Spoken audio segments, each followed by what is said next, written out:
going on, ladies and gentlemen? My name is Kevin Check, this is the Kaged Review. And I'm going to take a look at Monday Night Raw, and this is for November 5th, 2018. Already the end of 2018. What happened to this year? I don't know. But, for the show itself, you start out with Baron Corbin doing his tired-ass spiel. I gotta be honest, Baron Corbin is a lack of personality on the show, and he's one of the main focuses, and it's really unnerving to see, because at least they used to have characters and people that would come out and either be very vibrant or very annoying or whatever, you know. I mean, even with Vicky Guerrero with her heel stick, man, at least it was a heel stick. This guy is just vanilla bland, like all the way across. One thing I did think was really interesting though is during his little speech there was a big pop for Drew McIntyre because he started listing off people that he wanted for the Survivor Series team. And so his first two names were Dolph Ziggler and Drew McIntyre, and Drew just got a pop, man. And then he brings Alexa Bliss out, and she talks about how she's going to be selecting people for her team. She's going to be the captain. Kurt Angle then comes out and says he wants to be on the team. He wants to be part of the team, but the captain as well. So he's willing to fight for it. So he suggests taking on Baron Corbin. So finally, Baron Corbin says yes after some taunting. Then Braun Strowman comes out, and he comes straight after Baron Corbin, who has some people on the ringside area, guards that he runs right through, and Baron Corbin runs out the back. So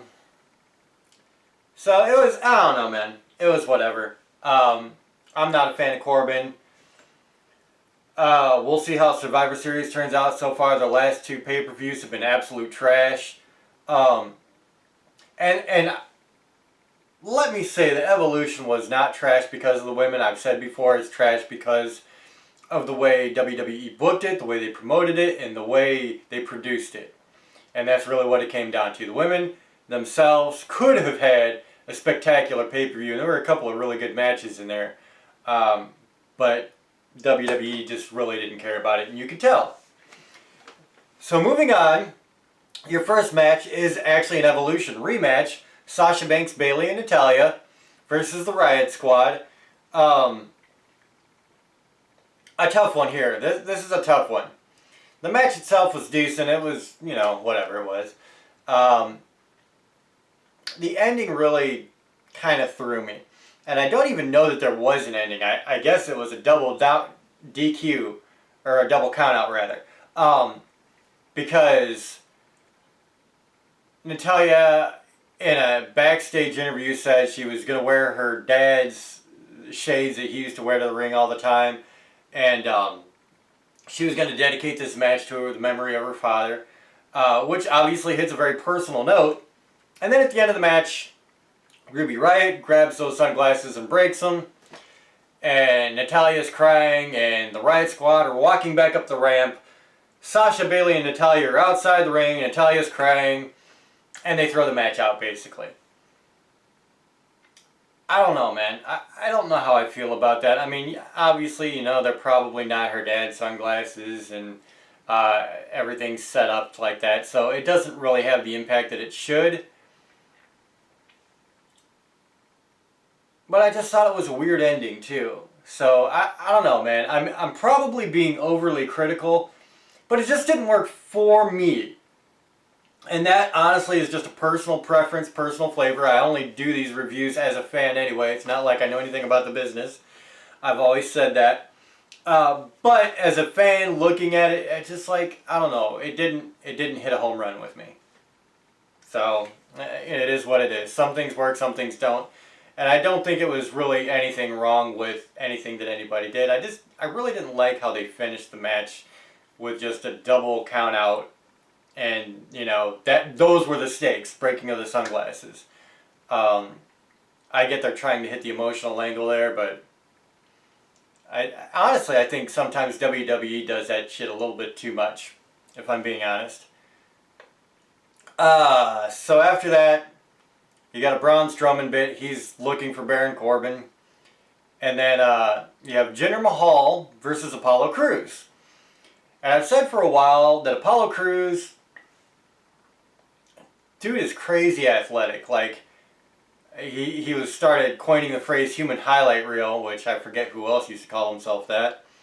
But with Apollo Crews, it definitely is apropos. I mean, the guy, for a big guy, he can really do some crazy stuff. So he gets a push. He actually gets the clean win over Jinder Mahal, which I liked. And he had a little bit of a, one of those iPhone promos where he didn't sound bad. I mean, I haven't really paid attention to his promos that much. And I think, honestly, a couple of times it really fell flat for me. But this worked. It sounded good. So then you get Seth Rollins. He's out in the middle of the ring. He's talking about Dean Ambrose. And then he's talking about the Raw Tag Team Championship belts that he was about to forfeit when Baron Corbin interrupts him. Seth was saying he couldn't defend them. Baron Corbin saying, yes, you can, and you're going to against. And he brings out Akam and Razor, the Authors of Pain. So it's a handicap match for the belts. And of course, the AOP win. They're the new tag team champions. I didn't mind that. That's one thing that sets up, okay, Baron Corbin's doing his heel shtick. They can't have the tag team championship on Seth Rollins alone. So I thought that was the best way to go about it. I actually did like that angle, and I like what they did with the match. And the match itself, Seth Rollins, always amazing in the ring, so it was a good show. Yeah, I liked it. I actually liked that. Then Dean Ambrose comes out, says, you want to know why I did it? And then he hits Dirty Deeds and walks away. Then you get Dolph Ziggler and Elias. They have this thing where Elias is on the ramp after Dolph Ziggler's in the ring doing a promo. And that kind of leads to words that goes right into Elias versus Dolph Ziggler. And, I don't know how I feel about this one as well. I really like Dolph Ziggler. The guy has put in the time. He's a damn good worker. I think he has some really, really good matches. I really like Elias.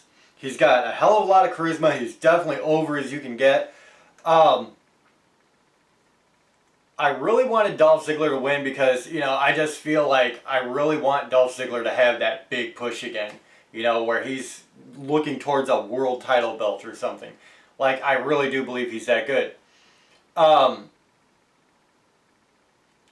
I can't really hate on the fact that they gave Elias the win. I like Elias. He looks the part. He's definitely, like I said, he's got the charisma. He's pretty intense in the ring, so I don't know, man. I guess it's a wash for me. This one's a wash. And then Charlie interviews Kurt Angle. Kurt Angle, he keeps going back to this is what I used to be and this is what I'm trying to be again. And I hate when they do that. I really do, because Kurt Angle, regardless, is still a beast. So, yeah, I honestly think it's kind of defacing, what would be one of Mount Rushmore of wrestling's faces. I'm not a big fan of it. Then you get Ronda Rousey. She does a good promo about Becky Lynch. Becky Lynch calling her out. And, Ronda is saying, while you were in clown school, I was training in judo and, yada, yada, yada. But it really worked. I really did like the promo. And then Nia Jax comes out, and kind of stupid, honestly, because she comes out, she's a face, and she's kind of being nice to Ronda Rousey and saying after Becky Lynch, I'm going to be there, but it was kind of amiable.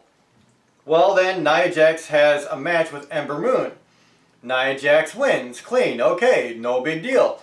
Then Tamina comes out, and all of a sudden Nia Jax is heel again. She starts elbowing Ember Moon when Tamina's got her in like a sharpshooter, and suddenly she's a heel. Didn't really make a lick of sense. There was no meaning, no rhyme or reason. I guess they just want to make Nia a heel for Ronda Rousey again. and it's stupid. This is the stupid booking part of the show. So, after that, you got a real quick backstage interview with Finn Balor. He's going to take on Bobby Lashley. Not a big deal. Baron Corbin, Braun Strowman bit. Baron Corbin decides that Kurt Angle's going to take on Drew McIntyre. He leaves the arena as he's leaving. Braun Strowman finds him, but it's too late because Corbin's already pulling out. Yeah, that was the end of that. Not really big. Bobby Lash and Lio Rush have an in-ring promo after that. Lio Rush, of course, building up Bobby Lashley, which turns into the Bobby Lashley-Finn Balor match.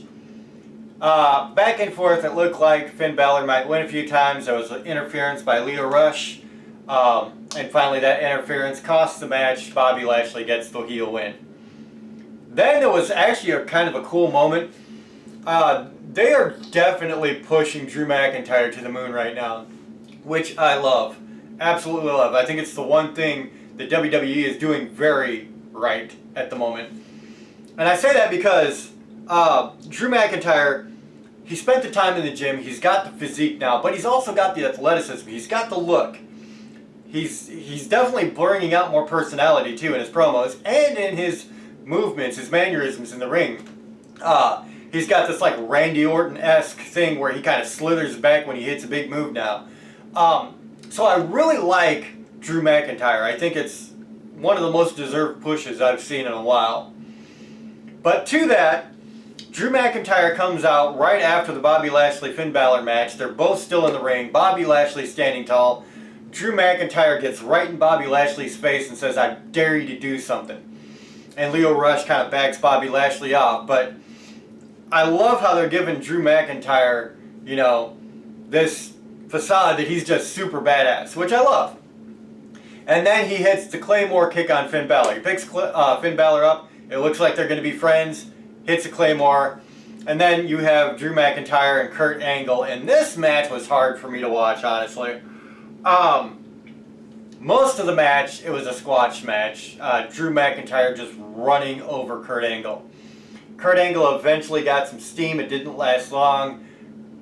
Drew McIntyre came back and just owned Kurt Angle. They go all the way to Drew McIntyre hitting Kurt Angle with his own angle slam and making Kurt Angle tap out to the ankle lock. I don't know what Kurt Angle did to piss somebody off at WWE, but I don't know, man. Maybe they've got some like hidden booking agenda here. They're gonna come out with a cool storyline. But that was just like shitting all over Kurt Angle. Now I hope there's a reason to it, like there's some kind of storyline they're building to. I think that would be really awesome. But Drew McIntyre hits the angle slam, slaps on the ankle lock, makes Kurt tap out, and then walks back up the ramp smiling. I mean, that's as heel as you get, first of all. Like, that just... It makes Drew McIntyre look especially strong and especially heel. So, that part I did like. But, I mean, it's tough because it's also Kurt Angle. I mean, come on. I don't know, man. I also think it's interesting that they made Dolph Ziggler lose and Drew McIntyre win yet again. They've done that several times, and they're definitely putting the exclamation point on Drew McIntyre. So overall, the show, I didn't like the whole opening bit with Baron Corbin. He's just boring, man. You know, and I've said before, when it comes to heel work, you can be a great heel and not be just annoying.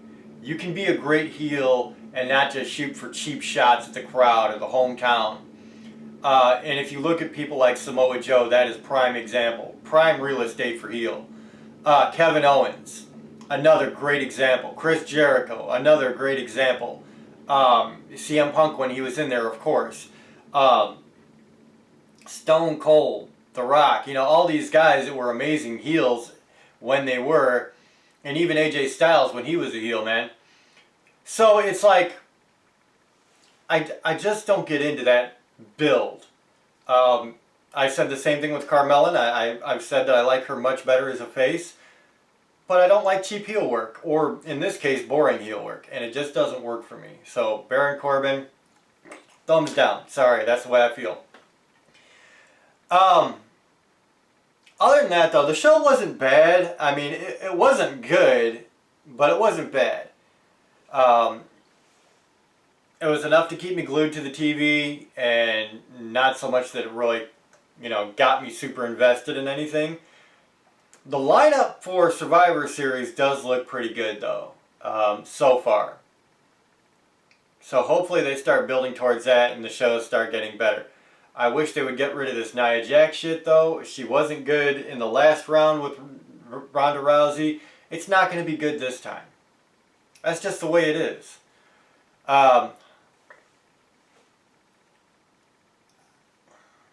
The whole Jinder Mahal Apollo Crews thing was thrown together clearly, but I like the fact that they actually had Apollo Crews win. The guy's got a lot of talent.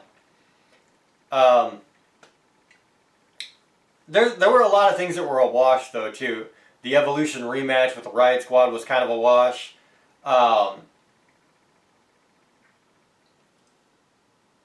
Elias Ziggler was kind of a wash. The Rollins AOP thing I kind of liked. So I'll probably give it a 5 out of 10. I think this is very middle of the road for me. There's some things I didn't like about it, some things I definitely did like about it, and everything else was just kind of there.